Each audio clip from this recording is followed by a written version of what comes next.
வணக்கம். நான் உங்க வில்லேஜ் இன்வெஸ்டர். நம்ம ஷேர் மார்க்கெட்டை பத்தி பிகினிங்ல இருந்து பார்க்க போறோம். அதாவது அடிப்படையில இருந்து பார்க்க போறோம். ஃபர்ஸ்ட் ஷேர் மார்க்கெட்னா என்னன்னு ஃபர்ஸ்ட் பார்க்குறோம்.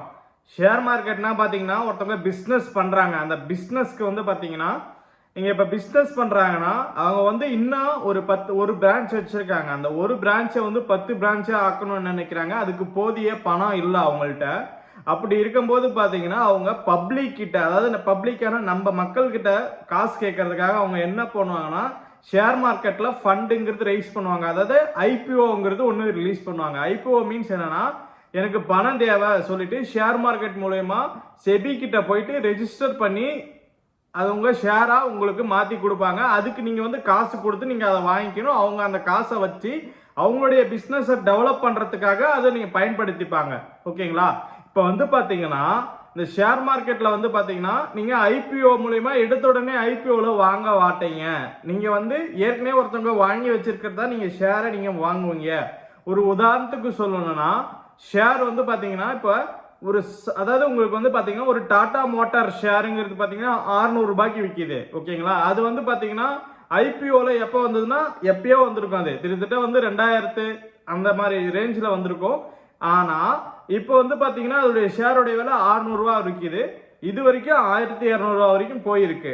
இந்த ஷேர் மார்க்கெட் வந்து ஐபிஓல ரிஜிஸ்டர் ஆனதுக்கு அப்புறம் அது ஷேர் மார்க்கெட்டுக்கு வரும். அந்த ஷேர் மார்க்கெட்டுங்கிறது பாத்தீங்கன்னா என்எஸ்சி பிஎஸ்சின்னு சொல்லுவாங்க. National stock exchange, Bombay stock எக்ஸ்சேஞ்சுன்னு சொல்லுவாங்க. அடுத்தது பாத்தீங்கன்னா நம்ம ஏன் இந்த ஷேர் மார்க்கெட்ல இன்வெஸ்ட் பண்ணணும்? ஓகேங்களா? இந்த ஷேர் மார்க்கெட்ல ஏன் இன்வெஸ்ட் பண்ணணும்? இப்போ ஒரு உதாரணத்துக்கு சொல்றேன். இந்த எம்ஆர்எஃப் கம்பெனி இருக்கு பாத்தீங்கன்னா, அந்த எம்ஆர்எஃப் கம்பெனி பாத்தீங்கன்னா 2000 அப்ப பாத்தீங்கன்னா, அதாவது வருஷம் 2000 அப்ப வந்து பாத்தீங்கன்னா உங்களுக்கு ஒரு ஷேருடைய விலை பாத்தீங்கன்னா 1000 ரூபாய் வித்துது. ஓகேங்களா? எவ்வளோ? 1000 ரூபாய் வித்துது. இன்னைக்கு இந்த டேட் வரைக்கும் அந்த ஷேருடைய விலை பாத்தீங்கன்னா 1,15,000 ரூபாய்க்கு மேல போயிருக்கு. ஓகேங்களா? இப்ப 1,15,000 1000 ரூபாய் 2000ல 1000 ரூபாய் வித்தது. இப்ப 2024ல 1,15,000 ரூபாய்க்கு மேல போயிருக்கு. ஓகேங்களா? நீங்க பணத்தை அப்படியே வச்சிருந்தா பணமா தான் இருக்கும். அதாவது 1000 ரூபாய் 2000ல வச்சிருந்தீங்கன்னா இப்பயும் அந்த பணங்கிறது அப்படியே தான் இருக்கும். பட் நீங்க ஷேர் மார்க்கெட்ல இன்வெஸ்ட் பண்ணணும், ட்ரேடிங் பண்ணக்கூடாது. சரிங்க, அது மட்டுமா? நான் ஏன் ஷேர் மார்க்கெட்ல இன்வெஸ்ட் பண்ணணும்? நீங்க உங்க பணத்தை அப்படியே வச்சிருந்தீங்கன்னு வச்சுக்கீங்களா, உங்க பணங்கிறது அப்படியே தான் இருக்கும். ஓகேங்களா? அந்த பணம் வந்து பாத்தீங்கன்னா இப்போ ஒரு எஃப்டில போட்டு வச்சீங்கன்னா, அதாவது பிக்சட் டெபாசிட்ல போட்டீங்கன்னா, சேவிங் ஸ்கீம்ல போட்டீங்கன்னா உங்களுக்கு பாத்தீங்கன்னா 6% இருந்து இல்ல 7% வரைக்கும் தான் கொடுப்பாங்க இன்ட்ரெஸ்ட்ங்கிறது. இதுவே ஸ்டாக் மார்க்கெட்ல நீங்க இன்வெஸ்ட் பண்ணீங்கன்னா உங்களுக்கு என்னென்ன பெனிஃபிட்ஸ் பார்க்கல. நீங்க இன்வெஸ்ட் பண்ணதுக்கு அப்புறம் வந்து பாத்தீங்கன்னா உங்களுக்கு அதாவது பொறுமையா வெயிட் பண்ணி இன்வெஸ்ட் பண்றப்ப உங்களுக்கு வந்து பாத்தீங்கன்னா 12%க்கு மேல, அதாவது 12%க்கு மேல ரிட்டர்ன்ஸ் கிடைக்கும். ஆனா லாங் டேர்ம் இன்வெஸ்ட்மெண்டா இருக்கணும். அதாவது இன்னைக்கு வாங்கி நாளைக்கு வித்துட்டுனா எனக்கு லாபம் கிடைக்குமான்னு கேட்கவே கூடாது. இது பிகினர்ஸ்க்கு ரொம்ப முக்கியம். இன்னைக்கு வாங்கி கிட்டத்தட்ட ஒரு 10 வருஷம் 20 வருஷம் நம்ம இடம் வாங்கி போட்டு வச்சிருக்க மாதிரி இந்த ஸ்டாக்ஸை வந்து வாங்கி உங்களுடைய டிமேட் அக்கௌண்ட்ல வச்சிருக்கணும். அடுத்தது இது இன்ஃப்ளேஷனை பீட் பண்ணும். இன்ஃப்ளேஷனை பீட் பண்றதுனா என்னன்னா, பணவீக்கம். இன்னைக்கு வித்த பொருள் நாளைக்கு வந்து அதே ரேட்டுக்கு விற்குமான்னு சொல்ல முடியாது. விலை ஏறும். பட் அதே மாதிரி இது ஸ்டாக்குடைய பிரைஸ் ஏறும் போது அதுக்கு கொஞ்சம் ஈக்குவலா அதை விட அதிகமா ரிட்டர்ன்ஸ் உங்களுக்கு கிடைக்கும். மட்டும் இல்லாம உங்களுக்கு பேசிவ் இன்கம்னு ஒண்ணு கிடைக்கும். பேசிவ் இன்கம் மீன்ஸ் என்னன்னா, உங்களுக்கு வந்து அந்த ஸ்டாக் வாங்கி வச்சிருக்கிறதால உங்களுக்கு தீபாவளி போனஸ் கொடுக்கிற மாதிரி உங்களுக்கு டிவிடெண்ட் ஒண்ணு கொடுப்பாங்க. அந்த டிவிடெண்ட் மீன்ஸ் என்னன்னா, நீங்க ஒரு ஷேர் வச்சிருந்தீங்கன்னா உங்களுக்கு அந்த டிவிடெண்ட் டேட் அப்ப வந்து உங்களுக்கு பாத்தீங்கன்னா ஒரு போனஸ் அமௌண்ட் மாதிரி ஒரு 6 ரூபாய் இல்ல 7 ரூபாய் இல்ல 1 பைசா 2 பைசா அந்த மாதிரி கொடுப்பாங்க. இது ஒரு ஷேர் வச்சிருக்கும் போது 1 பைசாங்கிறது சின்னதா தெரியும். 1000 ஷேர் வச்சிருந்தாங்கன்னா 100 ரூபாவா இருக்கும். இது நாள் போக போக பாத்தீங்கன்னா உங்களுக்கு அந்த டிவிடெண்ட்ங்கிறது பிரைஸ்ங்கிறது ஏறும். ஒரு உதாரணத்துக்கு சொல்லணும்னா இப்ப டாக்டர் ரெட்டி ஷேர்ல வந்து பாத்தீங்கன்னா 40 ரூபாய் டிவிடெண்ட் கொடுக்குறாங்க. 40 ரூபாங்கிற போது நீங்க அந்த ஸ்டாக்ஸ் வந்து அதாவது 30 ரூபா 100 ரூபாய் விற்கும் போது நீங்க வாங்கி வச்சுட்டே வந்திருந்தீங்கன்னா 1000 ஸ்டாக்ஸ் வாங்கி வச்சிருந்தீங்கன்னா 40 ரூபாய், 1000 × 40 ரூபாய் 40,000 ரூபாய் உங்களுக்கு டிவிடெண்ட் வரும். இதுல ரிஸ்க் என்ன, அதாவது நம்ம ஸ்டாக் மார்க்கெட்ல வந்து பாத்தீங்கன்னா ரிஸ்க் என்னென்ன இருக்குது. திடீர்னு மார்க்கெட் கிராஷ் ஆயிடும், அது இல்லாம ஒரு சில கம்பெனி பர்ஃபார்மன்ஸ் பண்ணாம இருக்கும் போது பாத்தீங்கன்னா அவங்களுடைய கம்பெனிங்கிறது ஷேரோட பிரைஸ் இறங்கும்.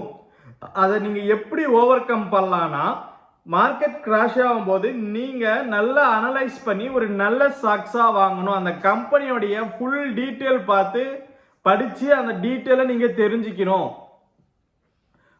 அதாவது இந்த கம்பெனி என்ன பண்ணுது, என்ன பிசினஸ் பண்றாங்க, அவங்களுடைய டீட்டெயிலான ஃபுல் டீட்டெயிலை நீங்க பார்த்துட்டு தான் அந்த ஷேருங்கிறது வாங்கணும். அப்படி இருக்கும்போது நீங்க மார்க்கெட் கிராஷ் ஆனாலும் கவலைப்பட தேவையில்லை.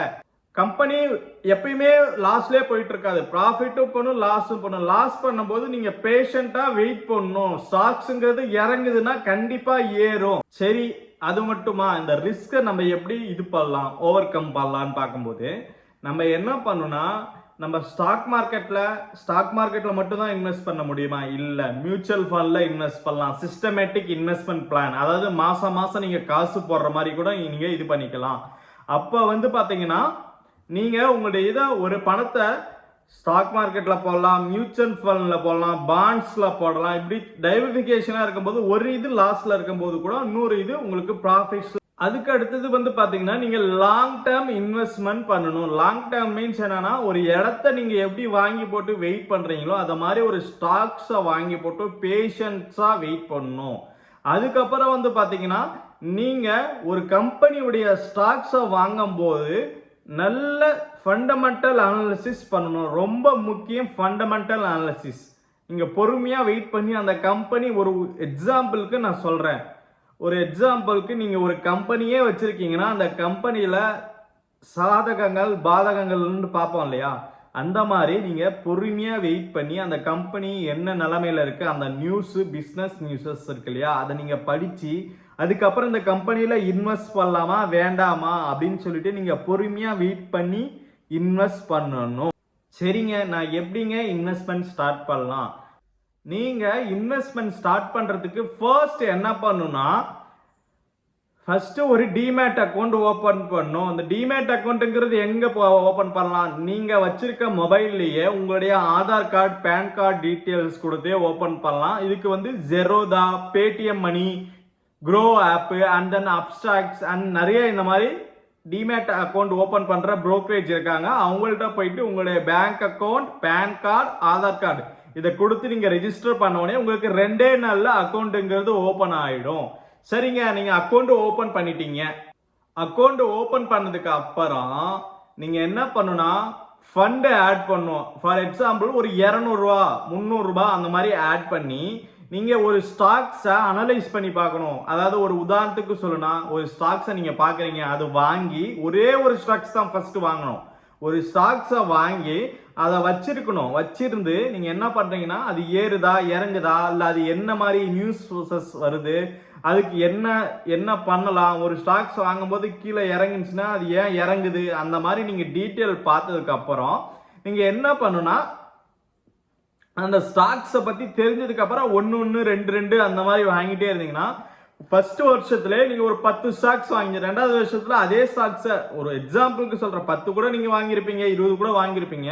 இந்த மாதிரி வாங்கிட்டு வரும்போது அதுல இருந்து உங்களுக்கு டிவிடெண்ட் ஒரு பெனிஃபிட்டா வரும். அது இல்லாம பாத்தீங்கன்னா ஸ்டாக்கோட பிரைஸ்ங்கிறது நாள் பட லாங் டேர்ம் அப்ப ஏறிட்டே இருக்கும். உங்களுக்கு